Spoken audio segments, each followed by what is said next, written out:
इयत्ता 7वीचा मराठी गणित मराठी माध्यमच्या मुलांचा बघत आहोत। इयत्ता 7वीचा गणिताचा पेपर आपण मराठी माध्यम मुलांचा बघत आहोत।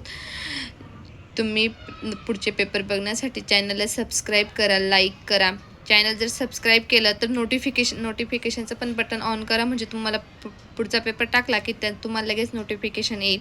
त्यासाठी चॅनलला सबस्क्राईब केल्यावर तुम्ही नोटिफिकेशनचं बटन दाबा आणि लाईक पण करा। बघा प्रश्न 3रा, 3,12,419 ही अक्षरात लिहायची आहे। बघा मी इथे अक्षरात लिहून दिलेली आहे। तुम्ही तसंच पेपरचा सराव करा, प्रॅक्टिस करा। मॅथ्सचा पेपरचा सराव केल्यावर तुम्हाला प्रत्येक प्रश्नाला पैकीची पैकी मार्क्स भेटतील, म्हणजे आउट ऑफ मार्क्स मिळतील। आणि पेपर चांगला सोपा आहे, पेपर अवघड नाही आहे। पेपर चांगल्या प्रकारे अभ्यास करा। जर एका नगरपालिकेने पाणी पुरवठ्यावर 32,45,910 आणि आरोग्य सेवाने 27,39,39,600 खर्च केले, तर त्यांनी दोन्ही मिळून एकूण किती खर्च झाला असेल त्यांचा? तर 59,85,510 रुपये त्यांचा खर्च झालेला आहे।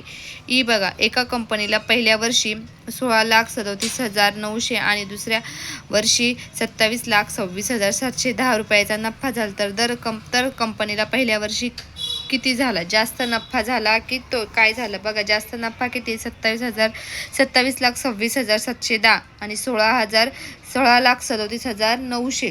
तर दोघं मायनस करायचे, तर 10,88,810 रुपये त्यांना काय झाला?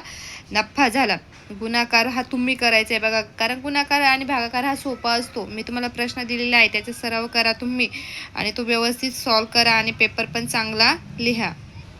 बहुपर्यायी प्रश्नांच्या दिलेल्या चौकोनात अचूक पर्याय क्रमांकाला यात अचूक पर्याय लिहायचा। जो पर्याय अचूक एका काटकोनात त्रिकोण करणाऱ्या दोन बाजूंची संख्या लांबी 9 आहे, तर त्याचं त्रिकोणाचे हे किती आहे तर ते काढायचे। मग पायथागोरस सूत्रानुसार मी तुम्हाला पूर्ण सॉल्व करून पण दिलेलं आहे, पण तुम्हाला नुसतं ऑप्शन योग्य पर्याय जो आहे तो निवडायचा। तर योग्य पर्याय 3 आहे, म्हणजे त्याचं उत्तर 41 आहे।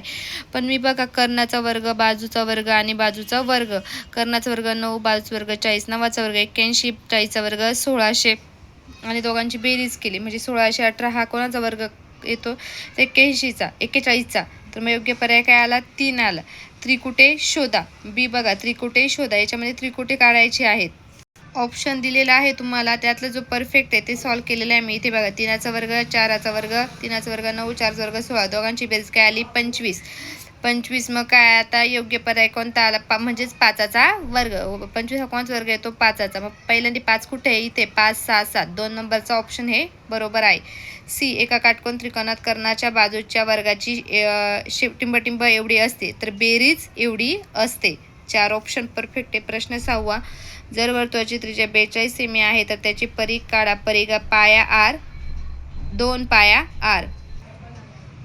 2 × 22 = 7 × 42, 2 × 22 × 6, 264 सेमी वर्तुळाचा परिघ। बी बघा, एका वर्तुळाची भूखंडांची त्रिज्या 10.5 आहे, तर एका फेरीचा परिघ किती? 2 पाया आर पूर्ण दिलेला आहे। अशा पद्धतीने बघून घ्या, सराव करा आणि पेपर चांगल्या प्रकारे सॉल्व करा। इथे काचेची बरणी, तिचे झाकणाची फरक काढा। इथे मी व्यवस्थित तुम्हाला सॉल्व पण करून दिलेले आहे, तुम्ही त्याचा अभ्यास करा आणि पेपर चांगल्या पद्धतीने सॉल्व करा आणि पुढचे पेपर बघण्यासाठी चॅनलला सबस्क्राईब करा। झाकणांचा परिघ 48 आहे, बरणीचा परिघ 110 आहे, झाकणांचा व्यास 28, बरणीचा व्यास 35, 2 महिलांसवय असहाय्य गुंतवणुकीचे प्रमाण। बघा, 8वा प्रश्न आहे, खूप मोठा आहे, पण मी इथे डायरेक्ट उत्तर लिहिलेले, प्रश्न लिहिलेला नाहीये, तुम्ही तो बघून घ्या। खूप सोपा आहे, व्यवस्थित मांडणी करा। पहिला, दुसरा आणि तिसरा तिन्ही भाग टाकायचे आहे 8व्या प्रश्नामध्ये।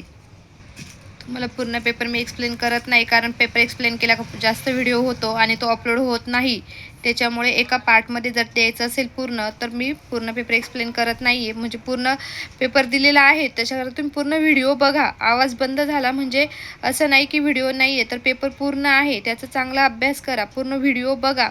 परत तुम्ही कमेंटमध्ये सांगता की हा पेपर आला नव्हता, तुम्ही पूर्ण पेपरच बघत नाही आणि बोलता की कमेंटमध्ये की हा पेपर आला नाही, असं होत नाही।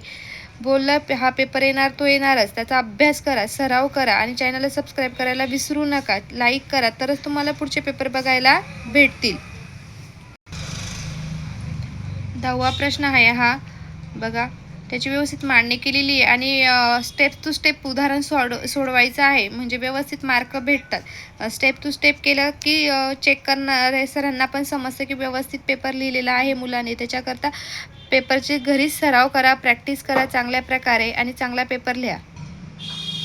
आता प्रश्न 11वा बघतोय आपण. लास्टचा प्रश्न आहे हा. पूर्ण पेपर बघितलेला आहे, त्याच्यासाठी सांगते की तुम्हाला पुढचा पेपर बघण्यासाठी चॅनलला सबस्क्राईब करा. सबस्क्राईब करायला विसरू नका, तरच आणि नोटिफिकेशन पण करा, तरच तुम्हाला पुढचा पेपरचं नोटिफिकेशन येणार.